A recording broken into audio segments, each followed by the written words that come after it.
नमस्कार दोस्तों, ITV India में आपका स्वागत है। दोस्तों, आज हम बात करेंगे कोरोना वायरस को लेकर। कोरोना वायरस जो है पूरी दुनिया में त्राही त्राही किया हुआ है।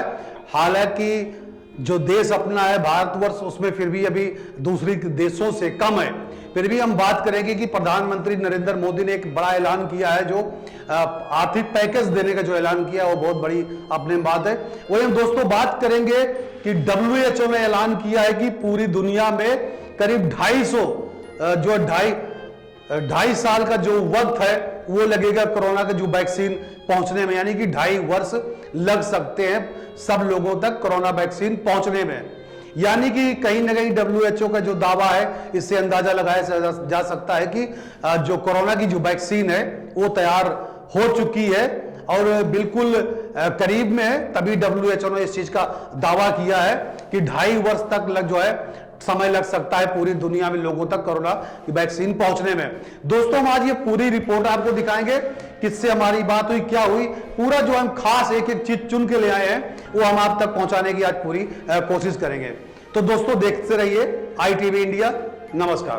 वर्ल्ड हेल्थ ऑर्गेनाइजेशन यानी WHO कोविड-19 के लिए विशेष दूत डेविड नाबरो ने कहा है कि दुनिया की पूरी आबादी तक कोरोना वायरस की वैक्सीन पहुंचाने में करीब 2.5 साल का वक्त लग सकता है। जिनोवा में WHO के मुख्यालय के साथ एक खास इंटरव्यू में नाबरो ने कहा कि सभी अनुमान इस ओर इशारा कर रहे हैं कि सुरक्षित और प्रभावी वैक्सीन विकसित करने में कम से कम 18 महीने का वक्त लग सकता है। हमें ऐसी कई वैक्सीन की जरूरत होगी जिसके बाद हम वैक्सीन को मैन्युफैक्चरिंग करने और इसे दुनिया की 7.8 अरब की आबादी को मुहैया कराने के लिए 1 साल और लग जाएगा। नाबरो लंदन में इंपीरियम कॉलेज के ग्लोबल हेल्थ के प्रोफेसर भी हैं। वे कहते हैं कि लोगों को इस बात को समझना होगा कि अभी भी ऐसे कुछ वायरस मौजूद हैं जिनके लिए पिछले कई सालों से कोई सुरक्षित वैक्सीन नहीं बन पाई है। लेकिन उन्होंने ये चेतावनी भी दी कि खास तौर पर दुबई, चेन्नई, कोलकाता और दिल्ली समेत घनी आबादी वाले भारत को अनुमान से कहीं ज्यादा लंबे वक्त के लिए सोशल डिस्टेंसिंग और आइसोलेशन का पालन करना पड़ सकता है।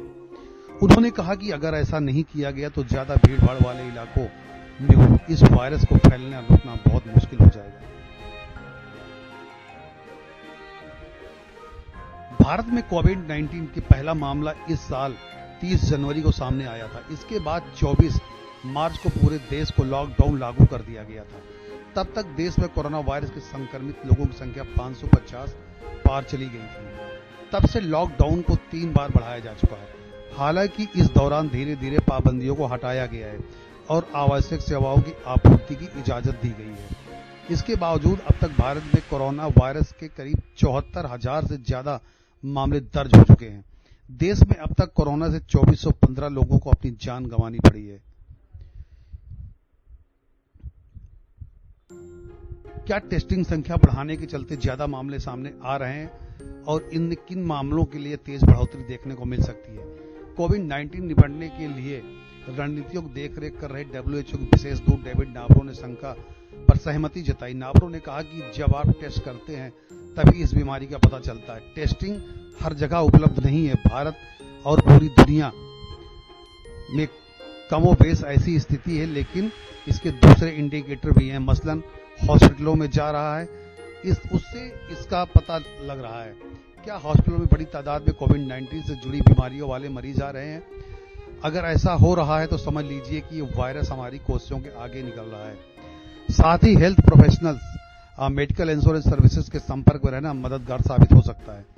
भारत सरकार के अचानक देशव्यापी लॉकडाउन लागू करने से दूसरे शहरों में काम करने के लिए रखे लाखों मजदूर खाने पीने और ठहरने के इंतजाम के बगैर उन्हीं शहरों में फंस गए हैं। मजदूरों को ही रही इस परेशानी के लिए भारत की आलोचना भी हुई, लेकिन डेविड नाबरो मानते हैं कि निश्चित तौर पर ये एक मुश्किल फैसला रहा होगा, क्योंकि इसके साथ बड़ी मानवीय और आर्थिक कीमत जुड़ी हुई है। वो कहते हैं कि पूरी दुनिया में लोग सरकारों और यहाँ तक कि WHO तक की इस बात के लिए आलोचना कर रहे हैं कि उन्होंने पहले ही इस बीमारी को लेकर खतरे की चेतावनी क्यों नहीं दी। स्पेन, इटली, ब्रिटेन, अमेरिका के लोग पूछ रहे हैं कि क्या हम भारत में कोरोना संक्रमितों की संख्या लगातार बढ़ रही है, लेकिन आधिकारिक आंकड़ों को पता चलता है कि भारत के सभी राज्यों में कुल कोरोना वायरस मरीजों में से 50-70% ने खुद को एसिम्प्टोमेटिक यानी बिना लक्षणों वालों बताया है। कोरोना वायरस मरीज में बीमारी की कोई स्पष्ट लक्षण नहीं दिखाई देते क्योंकि यह मजबूत इम्यून सिस्टम समेत कई फैक्टरों पर निर्भर करता है। साथ ही एक्सपर्ट मानते हैं कि अगर टेस्टिंग के जरिए पता न लगाया जाए तो ऐसे शख्स वायरस के कैरियर हो सकते हैं जो एक दूसरे के लोगों को ट्रांसफर कर सकते हैं।